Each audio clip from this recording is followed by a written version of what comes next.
বন্ধুরা, আগামী 5ই জুলাই শুক্রবার ভোর 4:57 থেকে শুরু হচ্ছে এ বছরের আষাঢ় অমাবস্যা।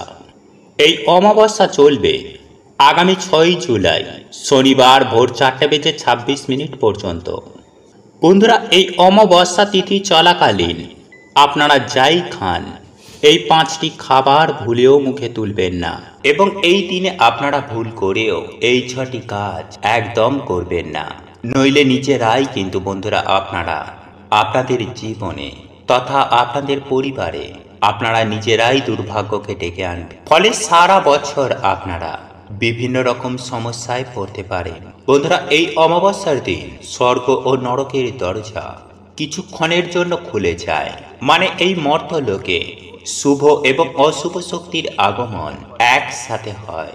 ফলে এই দিনে দেবতা, রাক্ষস, ভূত, প্রেত সবার শক্তি বেড়ে যায়। তাই এর জন্য স্বর্গের দেবতারা এই দিনের আরাধনা করেন কালী রূপে দেবী মা মহামায়ার। তাই মা সকলের কল্যাণের জন্য মা কালী রূপ ধারণ করে অসুরের বিনাশ করেন। সেই থেকেই বন্ধুরা এই দিনে মায়ের পুজো আরাধনা করা হয়। তাই বন্ধুরা, এই অমাবস্যা চলাকালীন এই কার্যগুলো কিন্তু ভুলেও করবেন না, নইলে আপনাদের জীবনে নেগেটিভ শক্তির প্রভাব অনেকাংশেই বাড়তে পারে। তাই চলুন বন্ধুরা, এইবার আমরা জেনে নিই যে কোন সেই কার্যগুলি যা আপনারা এই অমাবস্যা চলাকালীন রাতে এবং দিনে করবেন না।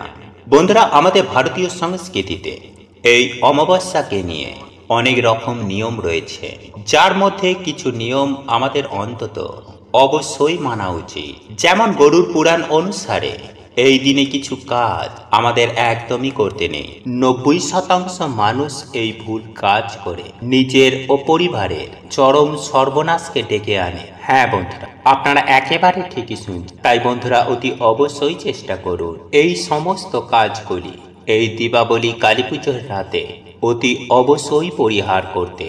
তবে সবার প্রথমেই আমি আপনাদেরকে একটি বিষয় জানিয়ে রাখতে চাই যে আপনি যদি শাস্ত্রে বিশ্বাসী হন তবেই এই বিষয়গুলি মেনে চলবেন, নতুবা এই বিষয়গুলি মানা না মানা সম্পূর্ণ আপনাদের ওপরে নির্ভর করছে। কিন্তু আমি আপনাদেরকে ব্যক্তিগতভাবে বলবো যে সমস্ত বিষয়গুলি আমাদের ক্ষতি সাধন করে না, উল্টে পরোক্ষে ভালো ফল দান করে, অবশ্যই সেই বিষয়গুলি আমাদের প্রত্যেকেরই মেনে চলার প্রয়োজন রয়েছে। কারণ বন্ধুরা, আপনারা প্রত্যেকেই জানি যে আচারে লক্ষ্মী, বিচারে পণ্ডিত। তাই আপনাকে ধর্মকর্মে লিপ্ত হতে হবে। আপনি যেমন কর্ম করছেন কর্ম করুন, কিন্তু ধর্মকে পালন করুন, তবেই আপনারা লক্ষ্মী লাভ করবেন। যাই হোক বন্ধুরা, আপনি যদি নিজের হাতে আপনার পরিবারের চরম সর্বনাশ করতে না চান, আপনি যদি চান আপনার গৃহের প্রত্যেকটা মানুষজন সুস্থ নিরোগ হয়ে আনন্দের সহিত দিন জীবন যাপন করতে, আপনারা যদি চান আপনাদের জীবনে সুখ, শান্তি, সমৃদ্ধি থাকুক, তাহলে পারলে এই বিষয়গুলি মেনে চলার চেষ্টা করুন। ভালো আপনার যেমন হবে, ঠিক তেমনই ভালো আপনার পরিবারের হবে। তাই এই প্রসঙ্গে বিস্তারিত জানার আগে আপনাদের বলে রাখি, আপনি যদি আমাদের এই চ্যানেলে নতুন হয়ে থাকেন তাহলে চ্যানেলটি অবশ্যই সাবস্ক্রাইব করুন এবং পাশে থাকা নোটিফিকেশন বেল আইকনটি ক্লিক করুন। কারণ আমি বিভিন্ন প্রকার তন্ত্র, মন্ত্র, বশীকরণ, টোটকা, বাস্তু টিপস, জ্যোতিষশাস্ত্র, পুজো আরাধনা এবং ব্ল্যাক ম্যাজিক করা নিয়ে নিত্য নতুন ভিডিও আপলোড করে থাকি, যা প্রয়োগ করার মাধ্যমে আপনার জীবনে থাকা সকল প্রকার সমস্যার সমাধান হয়ে যাবে। চলুন এইবার মূল আলোচনায় প্রবেশ করা যাক। তবে মূল আলোচনায় প্রবেশ করার আগে আপনারা যদি মাতা কামাখ্যা দেবীর আশীর্বাদে সুস্থ নিরোগ থাকতে চান, তাহলে জয় মাতা কামাখ্যা দেবীর জয়, জয় মা তারা মায়ের জয় লিখে কমেন্ট অবশ্যই করবেন। বন্ধুরা, আমি সবার প্রথমেই আপনাদেরকে যে বিষয়টির কথা বলবো, শুধু বলবো না বন্ধুরা, আমাদের এই চ্যানেলের পক্ষ থেকে আপনাদেরকে নিষেধ করব, সন্ধ্যাবেলার পর কখনোই বাড়ির মধ্যে ঝাঁট দেবেন না। এতে মা লক্ষ্মী অত্যন্তই রাগান্বিত হন এবং তিনি সেই গৃহ ত্যাগ করেন। তাই বন্ধুরা, আপনাদের বাড়িতে যদি ঝাঁট দেওয়ার একান্তই প্রয়োজন পড়ে, তাহলে সমস্ত কাজ আপনি দিনের বেলায় সেরে রাখবেন। বন্ধুরা, সন্ধ্যাবেলায় বা সন্ধ্যার পর কখনোই কিন্তু বাড়িতে ঝাঁট দিতে যাবেন না। আপনারা এই বিষয়টি সারা বছর মেনে চলবেন। বন্ধুরা, বাস্তুশাস্ত্র মতেও এটা অত্যন্ত খারাপ দিক বলেই মনে করা হয়। বন্ধুরা, এরপর দ্বিতীয় যে বিষয়টির কথা বলবো তা হলো কখনোই কিন্তু সন্ধ্যাবেলায় ঘুমাতে যাবেন না বা শুতে যাবেন না। বন্ধুরা, যদি আপনি অসুস্থ হন বা গর্ভবতী হন তাহলে সেক্ষেত্রে কোনো অসুবিধা নেই, কিন্তু যদি আপনার শরীর ঠিক থাকে বা আপনার শরীরে যদি কোনো ধরনের সমস্যা না থাকে তাহলে কখনোই এই সমস্ত দিনে সন্ধ্যাবেলায় শোবেন না বা ঘুমাবেন না। বন্ধুরা, শাস্ত্র মতে এই সমস্ত শুভ দিনে সন্ধ্যাবেলায় ঘুমানো বা সন্ধ্যাবেলায় শুয়ে থাকা এটা অত্যন্ত খারাপ একটি অভ্যাস। এই কাজটি করার ফলে মানুষের ভাগ্য একেবারে ঘুমিয়ে যায়, যার ফলে আপনাদের গৃহেই সদা সর্বদাই নেগেটিভ এনার্জি যেমন বৃদ্ধি পাবে, ঠিক তেমনই চতুর্দিক থেকে চরম ভয়ঙ্কর দারিদ্রতার মধ্যে জড়িয়ে পড়বেন।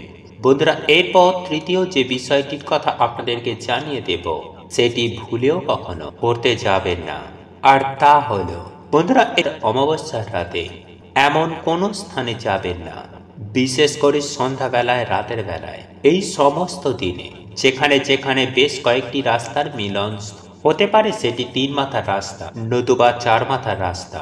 বন্ধুরা, এই যে বিভিন্ন 3টি বা 4টি রাস্তার যে মিলন স্থল, সেই রকম স্থানে কিন্তু আপনি কখনোই যাবেন না, বিশেষ করে এই অমাবস্যার সময়। কারণ বন্ধুরা, শাস্ত্র মতে মনে করা হয় যে এই সমস্ত রাস্তার যে মোড়, সেখানে অশুভ শক্তি বিরাজ করে, তাই ভুলেও এই সমস্ত রাস্তার মোড়গুলিতে যাবেন না। আর খুবই যদি যাবার প্রয়োজন পড়ে তাহলে সেক্ষেত্রে এই সমস্ত রাস্তার মিলনস্থলে দাঁড়াবেন না। বন্ধুরা, আপনার যাবার প্রয়োজন থাকলে তৎক্ষণাৎ ওই মোড় থেকে অন্য রাস্তায় চলে যাবেন।